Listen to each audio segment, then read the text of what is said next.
يا أيها الذين آمنوا كونوا قوامين بالقسط شهداء لله ولو على أنفسكم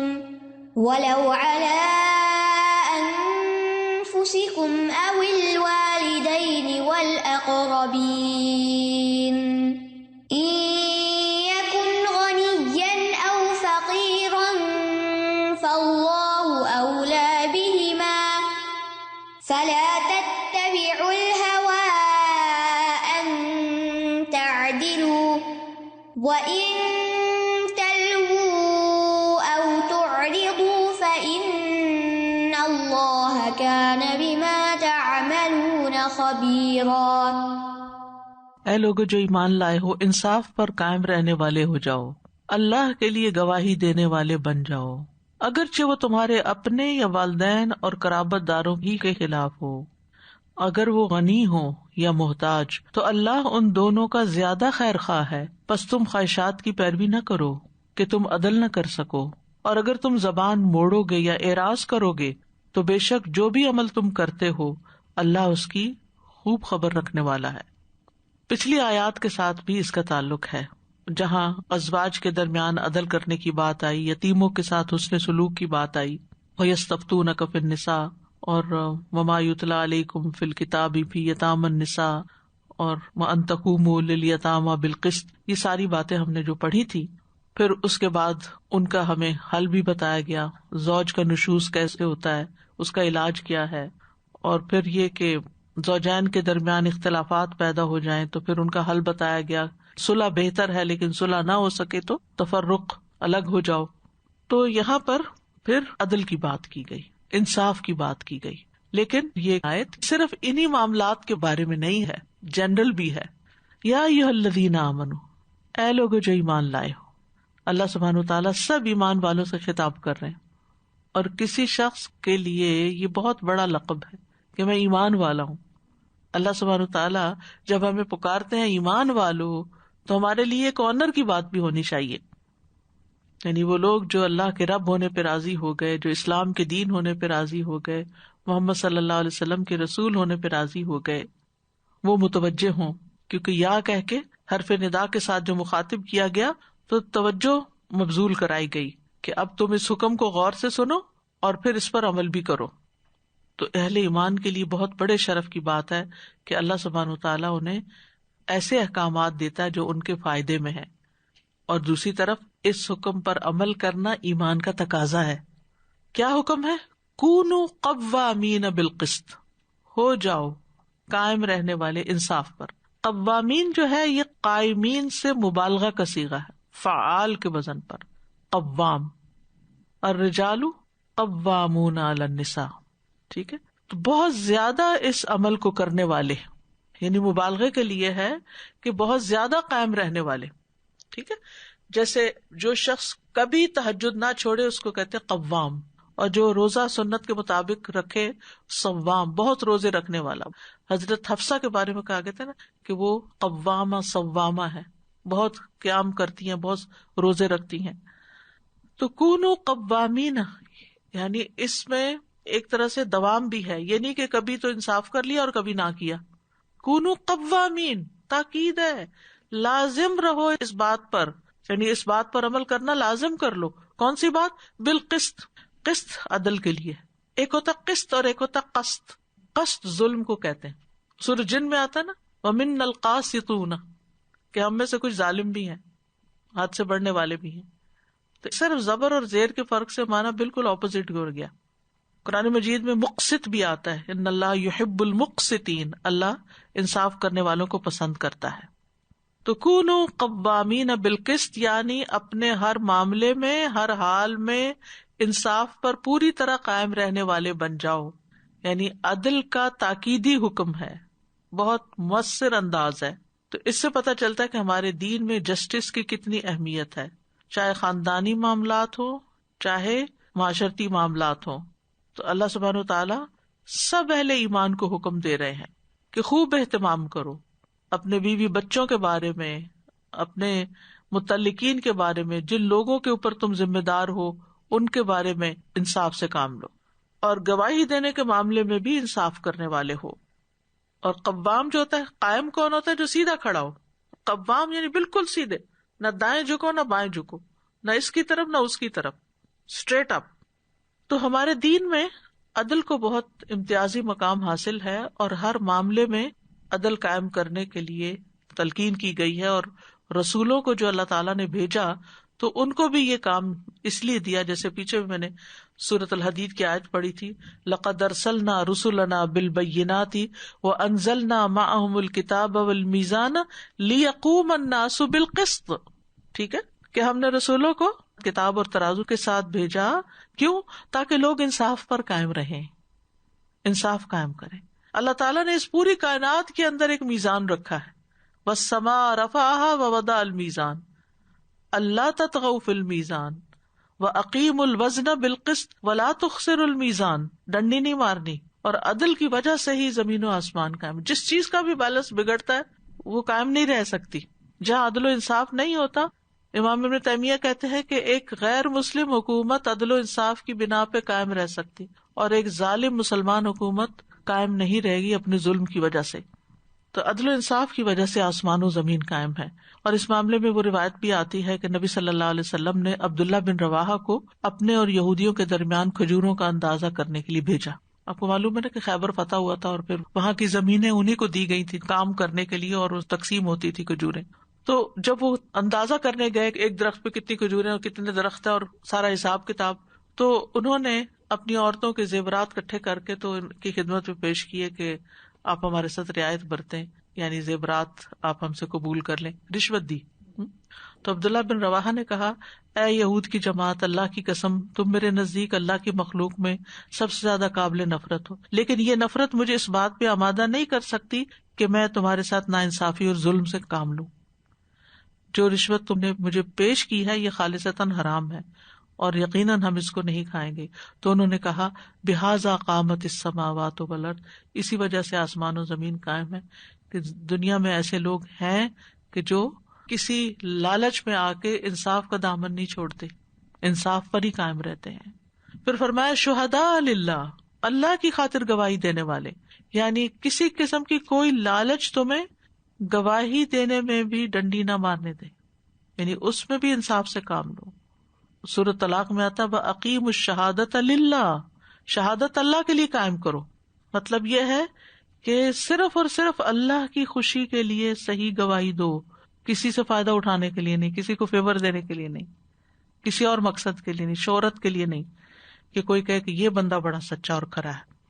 یعنی کوئی ریاکاری تمہیں اس بات پہ آمادہ نہ کرے، بلکہ اللہ ہی کے لیے کرو. وَلَوْ عَلَىٰ أَنفُسِكُمْ، خواہ اپنے خلاف گواہی دینی پڑے، اوِّل والدین، یا ماں باپ کے خلاف بات کرنی پڑے، والاقربین، اور رشتے داروں کے خلاف. کیا اپنی جان کے خلاف گواہی دینا ممکن ہے؟ جی ہاں ممکن ہے. یعنی اپنی جان کے خلاف گواہی کیا ہوتی ہے؟ کسی بات کا اقرار کر لینا کہ میں نے یہ غلط کام کیا ہے، I was wrong، چاہے اس میں نقصان ہی کیوں نہ ہو. وَلَوْ عَلَىٰ أَنفُسِكُمْ، اور اگر تم سے کوئی بات پوچھی جائے تو سچی بات کہو، خواہ اس میں تمہارا نقصان کیوں نہ ہو. جو شخص اللہ کی یہ بات مان لے گا، اللہ تعالیٰ اس کے لیے مشکل سے نکلنے کا راستہ بنا دے گا. اسی طرح والدین کے خلاف انسان کو ہوتا ہے کہ ان کی عزت ہے، ان کے ساتھ حسن سلوک کرنا چاہیے، کہیں ماں ناراض نہ ہو جائے پھر میرا کیا بنے گا. نہیں، اللہ کی رضا والدین کی رضا سے اوپر ہونی چاہیے. رشتے داروں کے خلاف، جیسے ماں باپ کے علاوہ جو اولاد ہے، بہن بھائی ہیں، چچا ماموں خالہ رشتے دار جتنے بھی ہیں، ان کے خلاف بھی اگر موقع ہے گواہی دینے کا تو سچی بات کر کے ان کے بھی خلاف گواہی دو. اور اگر ان کے حق میں دینے کا ہے تو چاہے کسی اور طرف سے پریشر ہی کیوں نہ ہو، ان کے حق میں دو. تو انصاف کے معاملے میں نفس، والدین اور رشتے داروں کا ذکر کیا گیا، کیونکہ یہ تین جو مقامات ہیں نا، یہ انسان کی ویکنیس ہے. انسان اپنے ناک پہ بھی مکھی نہیں بیٹھنے دیتا، والدین کی عزت پہ حرف نہیں آنے دیتا، رشتے داروں کو بھی کسی نہ کسی طرح خوش رکھنا چاہتا ہے. تو اس لیے ان تینوں کا ذکر کر دیا گیا یہاں کہ حق کی گواہی دو، ظالم نہ بنو، خواہ دوسری طرف تمہاری دشمنی کیوں نہ ہو. حدیث میں عدل کرنے والوں کی فضیلت بھی آئی ہے. رسول اللہ صلی اللہ علیہ وسلم نے فرمایا بے شک عدل و انصاف کرنے والے اللہ کے ہاں نور کے ممبروں پر ہوں گے جو رحمان کے دائیں طرف ہوں گے اور اس کے دونوں ہاتھ دانے ہیں. یہ وہ لوگ ہوں گے جو اپنے فیصلوں میں اپنے گھر والوں اور اپنے ماتحتوں میں عدل کرتے ہیں. اولاد کے درمیان بھی عدل کرنا چاہیے. حتیٰ کہ یہاں تک آتا ہے کہ جو اسلاف تھے وہ اگر ایک بچے کو پیار کرتے تھے تو لازماً دوسرے کو بھی کرتے تھے، تاکہ اس بچے کے دل میں یہ نہ جائے کہ میری ماں جو ہے یا باپ جو ہے وہ اس بچے کی طرف زیادہ مائل ہے. آج کتنے بچوں کو یہ شکایت ہوتی ہے کہ ہمارے ماں باپ وہ بڑے بھائی کو چاہتے تھے، ہمیں نہیں چاہتے تھے، اور بعض اوقات ظلم زیادتی کرتے بھی ہیں، ایک کی طرف مائل ہو جاتے ہیں اور سارا کچھ اس کو دے ڈالتے ہیں، اس کو بار بار فیور دیتے ہیں اور دوسرے کو پوچھتے نہیں. تو یہ ہر معاملے میں انصاف کرنے کی ضرورت ہے. ان یکن غنیا او فقیرا فاللہ اولی بہما، اگر جس کے خلاف تم نے گواہی دینی ہے جس کے حق میں وہ غنی ہے یا فقیر ہے، اللہ ہی ان کا خیر خواہ ہے، اللہ زیادہ ان کی ٹیک کیئر کر لے گا. یعنی نہ تو کسی کی دولت کی وجہ سے اس سے رعایت کرو کہ میں آج اس کی مدد کروں گا کل یہ اپنی دولت میں سے کچھ مجھے بھی دے دے گا، اور نہ کسی فقیر کے خلاف کہ یہ میرا کیا بگاڑے گا، یا فقیر کی ہمدردی نہ کرو کہ یہ تو بیچارہ غریب ہے تو اس لیے چلو اگر یہ زیادتی بھی کر رہا ہے تو اس کا ساتھ دو. نہیں، فلا تتبعوا الہوی ان تعدلوا، خواہش کی پیروی نہ کرو، اپنے دل کی خواہش پہ نہ چلو کہ تم انصاف نہ کرو. یہاں اللہ لا معذوف ہے، یعنی خواہش نفس، خاندان برادری کے ساتھ عصبیت، ان معاملات میں پڑھ کے عدل و انصاف نہ چھوڑو. اور اسی طرح کسی کی دشمنی بھی تمہیں عدل و انصاف سے نہ موڑے. ولا یجرمنکم شنآن قوم علی الا تعدلوا اعدلوا هو اقرب للتقوی، کیونکہ جو خواہشات نفس کی پیروی ہے نا، اسی کی وجہ سے انسان حق کو چھوڑتا ہے، حق سے ہٹ جاتا ہے. حضرت داؤد علیہ السلام کو اللہ تعالیٰ نے فرمایا تھا نا فاحکم بین الناس بالحق ولا تتبع الہوی فیضلک عن سبیل اللہ، سورۃ صاد میں آتا ہے. سو تو لوگوں کے درمیان حق کے ساتھ فیصلہ کر اور خواہش کی پیروی نہ کر، ورنہ وہ تجھے اللہ کی راہ سے بھٹکا دے گی. تو یہ خواہشات کی پیروی جو ہے وہ انسان کو سیدھے رستے سے ہٹا دیتی ہے. شابی کہتے ہیں اللہ عز و جل نے فیصلہ کرنے والوں سے 3 عہد لیے ہیں. ایک یہ کہ خواہشات کی پیروی نہ کرے، دوسرا یہ کہ لوگوں سے نہ ڈرے، صرف اللہ سے ڈرے، اور یہ تیسرا یہ کہ اس کی آیات کے بدلے تھوڑی قیمت نہ لیں. خواہش کیا ہوتی ہے؟ خواہش یا ڈیزائر کیا ہوتی ہے؟ وہ چیز جو ہماری مرضی اور مزاج کے مطابق ہو، جو ہمارے دل کو بھلی لگتی ہو. میرا یہ دل چاہتا ہے، میں تو دل پہ چلتی ہوں، میں تو وہ کرتی ہوں جو میرا دل چاہتا ہے. یہ ہے خواہش کی پیروی کرنا. لیکن ہوا کا ایک مطلب ہوتا ہے اوپر سے نیچے گرنا، اور اس کو ہوان سے بھی تعبیر کیا گیا. ہوان ہوتے ذلت. بعض اوقات خواہشات کی پیروی انسان کو ذلیل کر دیتی ہے اور بعض اوقات اس کا مرتبہ گرا دیتی ہے. خواہشات پیدا کیوں کی گئی ہیں انسان کے اندر؟ تاکہ انسان دنیا میں زندہ رہ سکے. اگر خواہشات ختم ہو جائے نا پھر زندہ رہنے کو بھی دل نہیں چاہتا، پھر وہ سوئسائڈل بھی ہو جاتا ہے. ہمارے ایک جاننے والے تھے تو بیمار تھے اپنی زندگی کے آخری دنوں میں، تو بیڈ پہ لیٹ لیٹ کے انسان تھک جاتا ہے تو وہ اکثر آنکھیں بند رکھتے تھے. تو جو عادت کرنے کے لیے گئی انہوں نے کہا کہ آپ آنکھیں تو کھولیں. کہنے لگے میں کس لیے کھولوں، کیا دیکھنا ہے مجھے کچھ بھی نہیں دیکھنا. یعنی مجھے کسی کو دیکھنے کی بھی خواہش نہیں رہی، دنیا کی کسی چیز کی خواہش نہیں رہی. تو آنکھیں بند کرنا اور ہر وقت سونا جو ہے تو موت کی علامت ہے. یعنی اب مرنا ہی چاہتا ہوں، دنیا میں رہنا ہی نہیں چاہتا. تو انسانی بقا کے لیے اللہ نے خواہشات رکھی ہیں تاکہ انسان کا دل لگا رہے نا.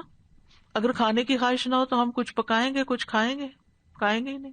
شادی کی خواہش نہ ہو تو گھر کیسے بنائیں گے؟ تو خواہش بذات خود نہ تو قابل مذمت ہے اور نہ قابل تعریف ہے. ٹھیک ہے نا. حالات اور مواقع کے لحاظ سے اور نیت کے مطابق کبھی وہ بہتر ہوتے ہیں، کبھی وہ بدتر ہوتے ہیں. اگر خواہش کی اتباع شریعت کی اتباع کے مطابق ہے، موافق ہے تو بہت اچھا، اور اگر اس کے مقابل ہے تو پھر نہیں. اللہ تعالیٰ فرماتے فَإِن لَّمْ يَسْتَجِيبُوا لَكَ فَاعْلَمْ أَنَّمَا يَتَّبِعُونَ أَهْوَاءَهُمْ. پھر اگر آپ کی بات نہیں مانتے یہ تو آپ جان لے کہ یہ صرف اپنی خواہش کی پیروی کر رہے ہیں. اچھا، حیوانات میں سب سے زیادہ خواہشات ہی ہوتی ہیں، اس لیے وہ ہر وقت صرف کھانے پینے اور ان چیزوں کی طرف لگے رہتے ہیں.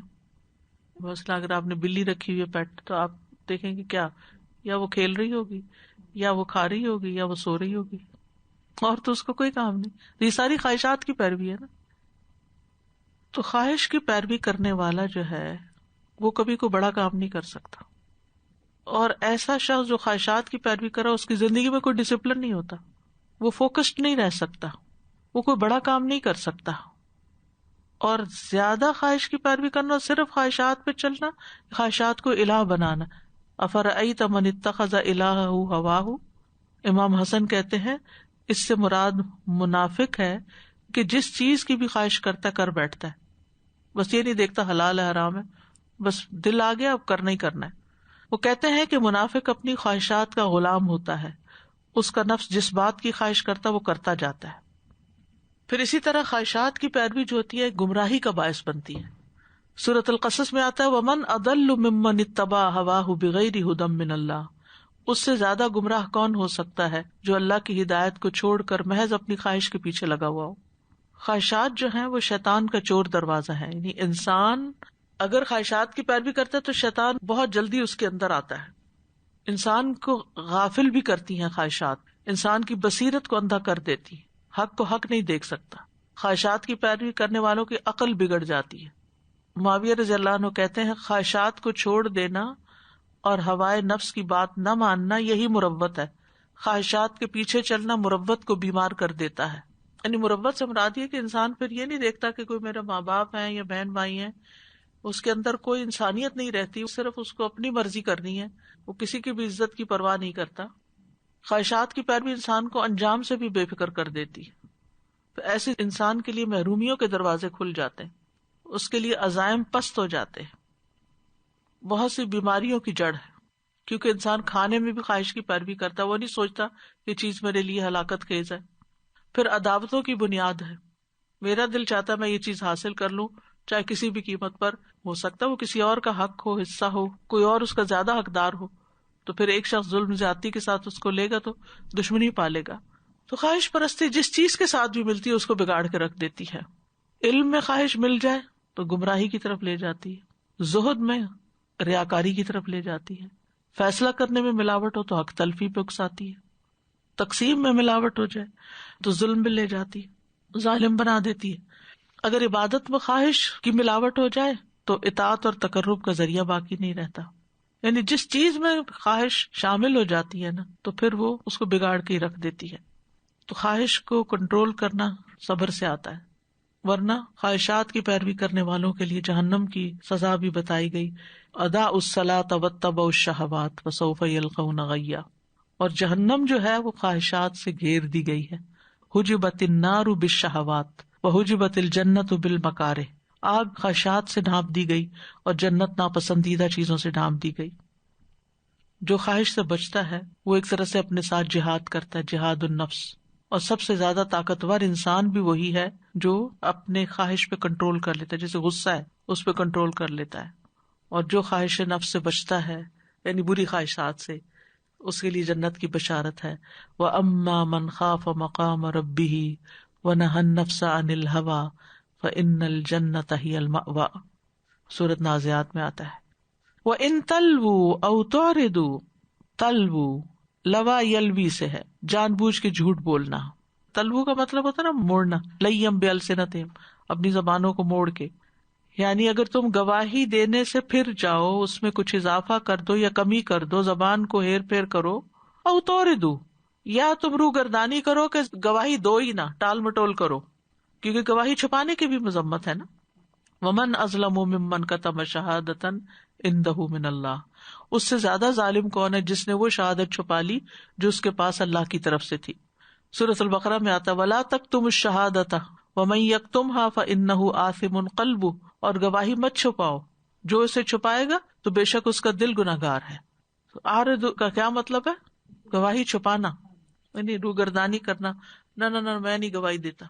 اسی طرح جھوٹی گواہی دینا یہ اللہ کے ساتھ شرک کرنے کے برابر ہے، کبیرہ گناہوں میں سے ہے. تو جو ایسا کرے گا پھر فإن اللہ کان بما تعملون خبیرا، تو بے شک اللہ جو بھی تم کرتے ہو اس کو دیکھ رہا ہے. تو اس آیت سے کیا پتہ چلتا ہے؟ یعنی انصاف کرنا لازم ہے، گواہی دینا، حق کی گواہی دینا کمی بیشی کے بغیر، وہ ایمان کا تقاضا ہے. گواہی دینے میں اخلاص ہونا چاہیے، حق بات کا اقرار کرنا چاہیے چاہے اپنے ہی خلاف جاتا ہو. اولاد کی اپنے والدین کے خلاف گواہی قبول ہوتی ہے، اپنی خواہشات کو ہمیں شریعت کے تابع کرنا چاہیے، ہر معاملے میں انصاف کرنا چاہیے اور گواہی سے اعراض نہیں برتنا چاہیے۔ اللہ تعالیٰ علیم و خبیر ہے اور وہ ہر چیز کو جانتا ہے، جو بھی انسان کرتا ہے، تو اللہ تعالیٰ کی مخالفت کرنے سے بچنا چاہیے۔ اور خاص لیسن کیا ہے اس میں کہ ہر معاملے میں عدل ہو زندگی میں، اور خواہشات کی پیروی سے بچاؤ ہو، اور اللہ سے انصاف پر قائم رہنے کا سوال بھی کرنا چاہیے۔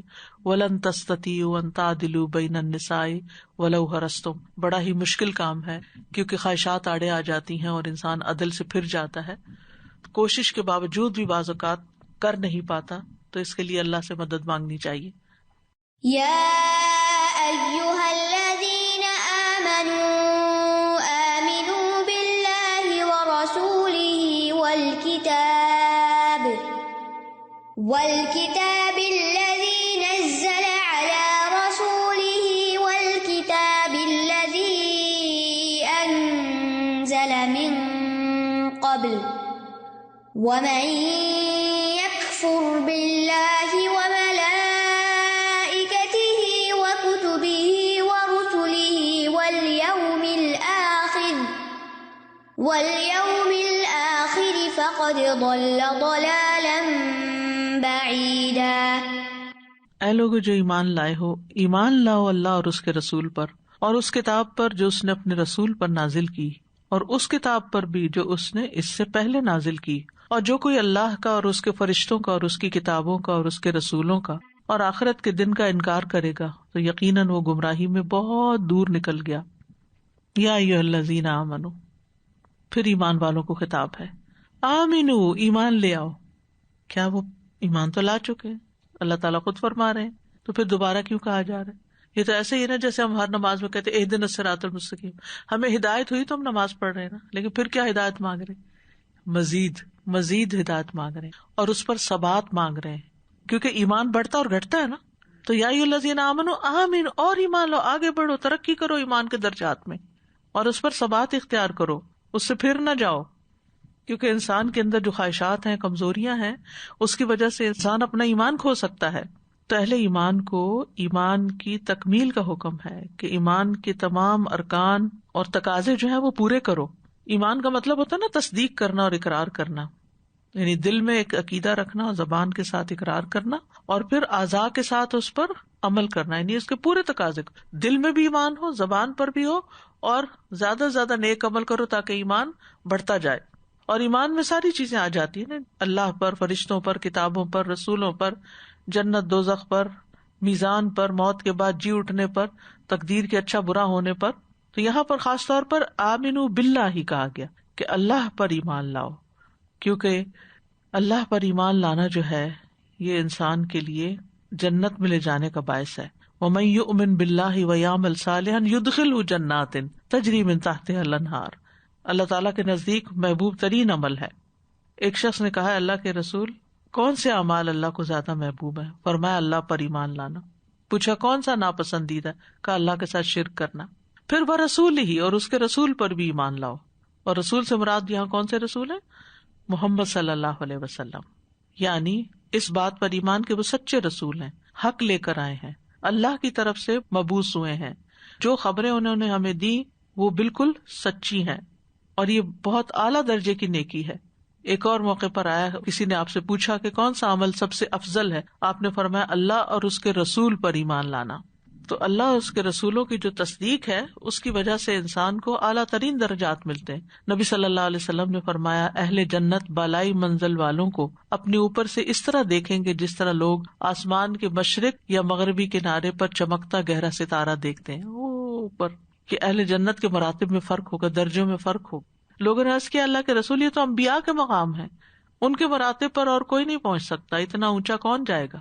آپ نے فرمایا کیوں نہیں؟ اس ذات کی قسم جس کے ہاتھ میں میری جان ہے، جو لوگ اللہ پر ایمان لائے اور رسولوں کی تصدیق کی ان کے لیے یہ اونچے درجے ہیں۔ پھر اور کیا؟ والکتاب الذی نزل علی رسولہ، اور اس کتاب پر ایمان لاؤ جو اس نے اپنے رسول پر نازل کی۔ اس کو نزلہ کو نزلہ بھی پڑھا گیا ہے، پر ہم تو حفص کی قرات میں نزلہ ہی پڑھتے ہیں، لیکن دوسری قرات میں جو اس نے اپنے رسول پر نازل کی، یعنی محمد صلی اللہ علیہ وسلم پر جو قرآن نازل کیا، اس پر ایمان لاؤ۔ یعنی اللہ کی کتاب پر ایمان لانے کا مطلب کیا ہے کہ یہ کتاب اللہ کی طرف سے ہے، یہ کتاب برحق ہے، اس میں جو خبریں بیان کی گئی ہیں وہ بالکل سچی ہیں، جو احکامات بیان کیے گئے ہیں وہ عدل پر مبنی ہیں، اور یہ کتاب دوسری ساری کتابوں پر فیصلہ کن حیثیت رکھتی ہے. یعنی یہ ایک میزان ہے، ایک کرائیٹیرین ہے. والکتاب الذی انزل من قبل، اور وہ کتاب جو اس سے پہلے اتاری گئی. الکتاب یہاں اسم جنس ہے، یعنی ساری کتابیں مراد ہیں. ساری پچھلی کتابوں پر ایمان لانا ضروری ہے، تورات، زبور، انجیل، صحف. ومن یکفر باللہ وملائکتہ وکتبہ ورسلہ والیوم الآخر فقد ضل ضلالا بعیدا. تو جو کوئی انکار کرے اللہ کا اور اس کے فرشتوں کا اور اس کی کتابوں کا اور اس کے رسولوں کا اور آخرت کے دن کا، تو وہ تو بہت دور گمراہی میں بھٹک گیا. تو یہاں پر پیچھے اللہ، کتب اور رسول کی بات آئی، یہاں ملائکہ اور یوم آخرت کی بات بھی آ گئی. تو ملائکہ جو ہیں ان کا انکار جو ہے وہ بھی انسان کو کفر پر لے جاتا ہے.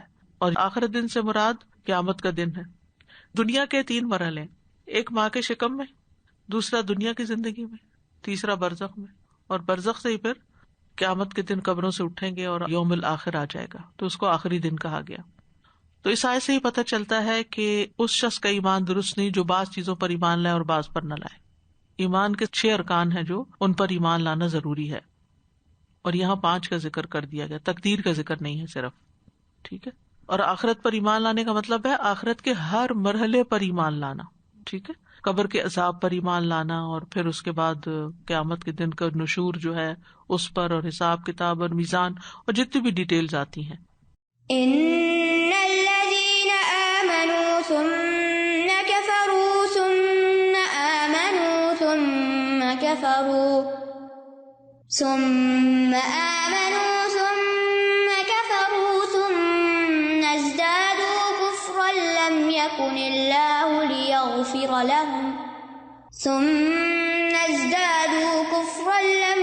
الله ليغفر لهم ولا ليهديهم سبيلا. بے شک وہ لوگ جو ایمان لائے پھر انہوں نے کفر کیا، پھر وہ ایمان لائے پھر انہوں نے کفر کیا، پھر وہ کفر میں ہی بڑھ گئے، اللہ انہیں ہرگز نہ بخشے گا اور نہ انہیں کسی راستے کی ہدایت دے گا. یعنی جو کوئی ایمان لانے کے بعد پھر کفر کی طرف لوٹا، پھر اس نے ہدایت کا راستہ اختیار کیا، پھر گمراہ ہوا، پھر ایمان لایا، پھر اندھا ہی ہو گیا، پھر ایمان لایا، پھر کفر، یعنی اس نے یہ کھیل بنایا ہوا، کبھی ایمان کبھی کفر، کبھی ایمان کبھی کفر، اور آخر اس کا کفر پر ہوا. تو پھر کیا ہوا اس کا نتیجہ؟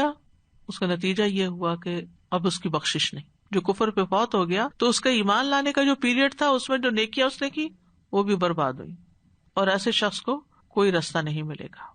اور بعض کہتے ہیں کہ اہل کتاب کی طرف اشارہ ہے کہ ایک پیغمبر کو مان لیتے تھے اور دوسرے کا انکار کر دیتے تھے. بہرحال اشارہ ہے منافقین کے حال کی طرف. ذالک بانہم آمنوا ثم کفروا فتبع علی قلوبہم فہم لا یفقہون. یہ اس لیے کہ وہ ایمان لائے پھر کفر کیا تو ان کے دلوں پہ مہر لگا دی گئی، اب یہ کچھ نہیں سمجھتے. سورۃ منافقون کی آیت ہے. اور اہل کتاب کا بھی ایک گروہ کہتا تھا صبح ایمان لے اور شام کو انکار کر دو. لم یکن اللہ لیغفر لہم ولا لیہدیہم سبیلا. ایسے لوگوں کو اللہ تعالیٰ نہ معاف کرے گا نہ ہدایت دے گا.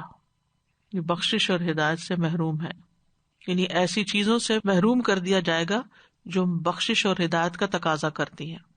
یہ بار بار مرتد ہونے والے کی سزا ہے. استغفر اللہ. یعنی ایک تو مرتد ہونا اور دوسرا کفر میں پھر زیادہ ہوتے چلے جانا. تو اس سے ہی پتہ چلتا ہے کہ دین پر استقامت اور ثابت قدمی بہت زیادہ ضروری ہے، اور ان کاموں کو چھوڑ دینا چاہیے کہ جن میں خیر نہیں. اور اس میں ایک اشارہ ملتا ہے ہمیں ایک زندگی گزارنے کا ایک اصول.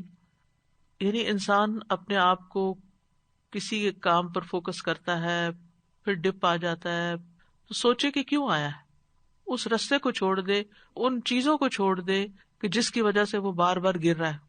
قل آمنت باللہ ثم استقم. کہو میں اللہ پہ ایمان لائے پھر اس پہ جم جاؤ، پکے ہو جاؤ، ثبات اختیار کرو. اور اس کے لیے دعا بھی کرنی چاہیے نا، یا مقلب القلوب ثبت قلبی علی دینک.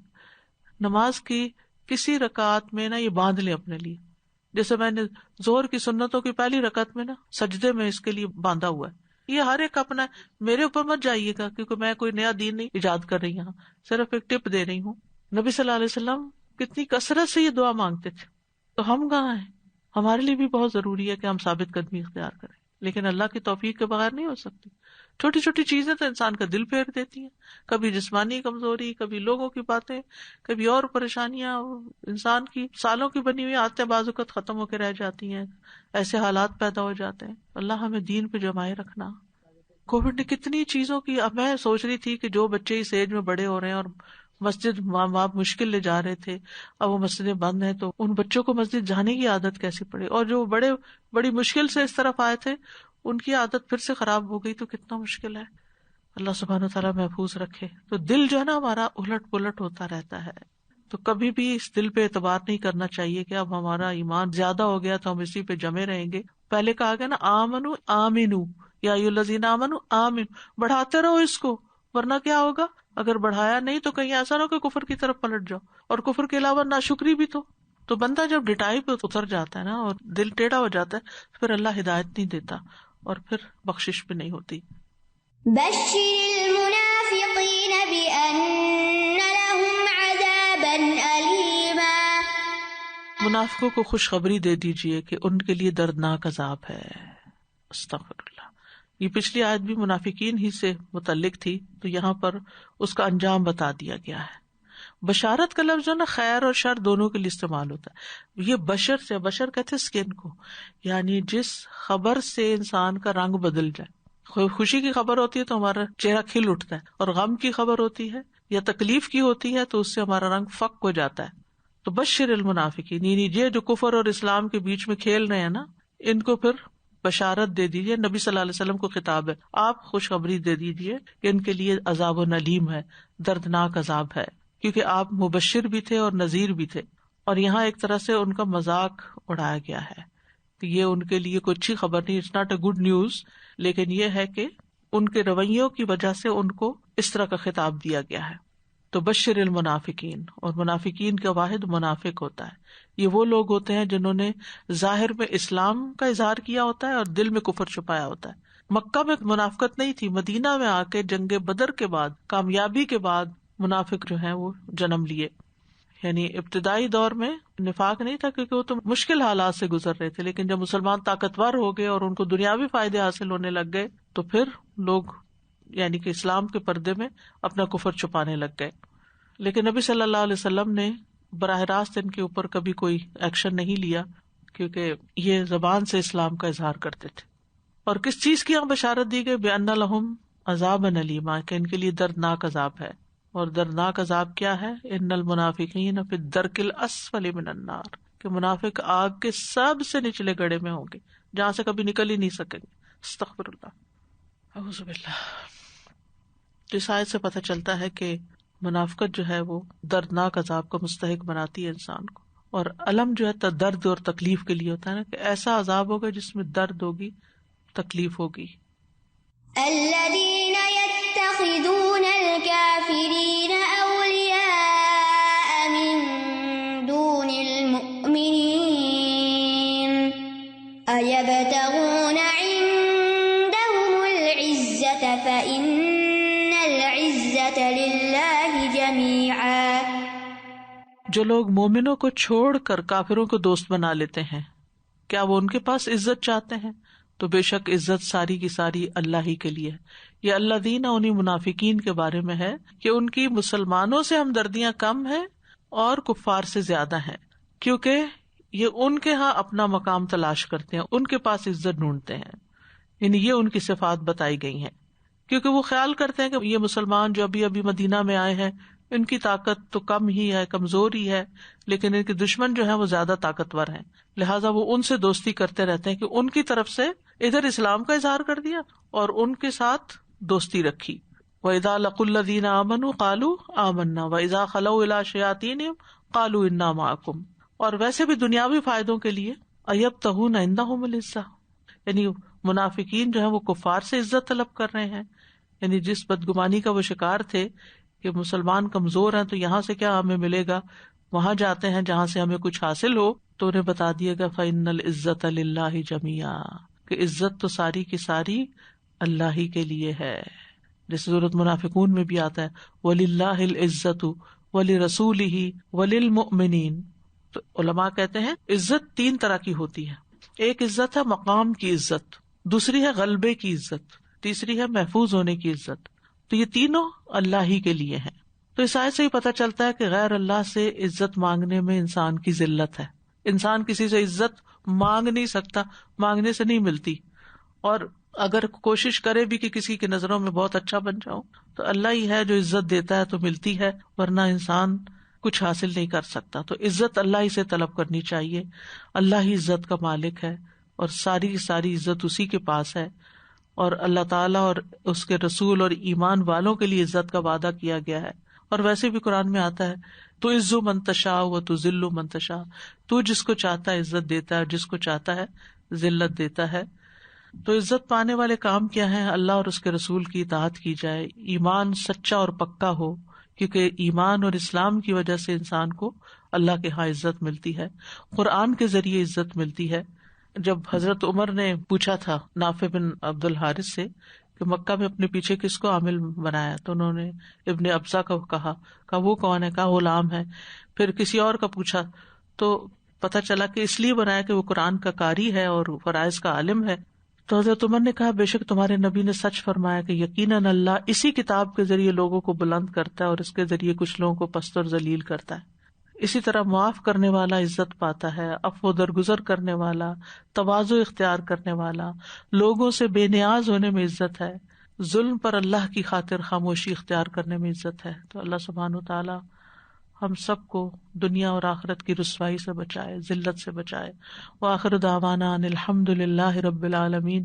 سبحانک اللہم وبحمدک، اشہد ان لا الہ الا انت، استغفرک واتوب الیک. السلام علیکم ورحمۃ اللہ وبرکاتہ.